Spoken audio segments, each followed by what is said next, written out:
Les journaux télévisés nous apprennent parfois des choses bien étranges. La découverte il y a 15 ans entre l'Italie et l'Autriche d'un homme de glace porterait-elle une malédiction?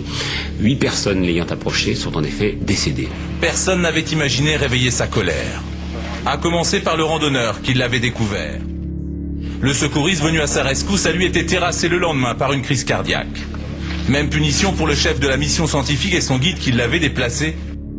Pas de reconnaissance non plus pour le premier archéologue à l'avoir examiné. Quant à son collègue biologiste, il est décédé lors d'une opération à cœur ouvert. Sans parler du caméraman qui a succombé à une tumeur au cerveau, ou de cet archéologue australien qui a été retrouvé mort à son domicile il y a 2 semaines. Quelle sera sa 9e victime? Voici ce qu'auraient dû faire les journalistes avant de raconter n'importe quoi. Poser des questions rationnelles et découvrir le vieux truc du tri sélectif des données. Mais un bon exemple vaut mieux qu'un long discours. Chaque silhouette représente une personne qui joue à pile ou face.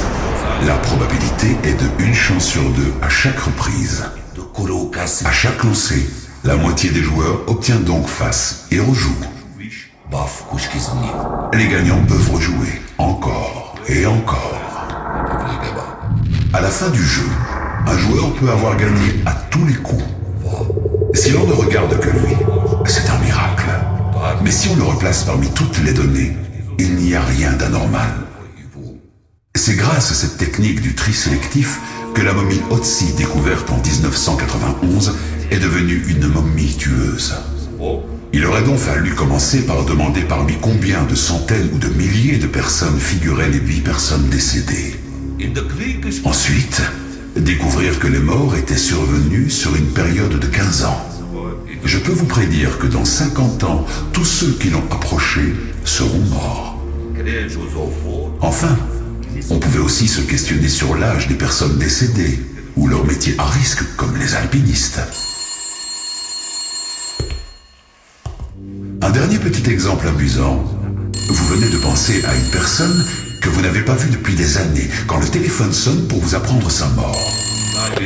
Votre première réaction sera de penser que c'est incroyable. Vous parlerez de coïncidence, ou même de phénomène paranormal. Mais est-ce bien le cas? Un petit calcul statistique nous permet d'estimer que dans la population d'un pays comme la France, cela se produit 14 fois par jour.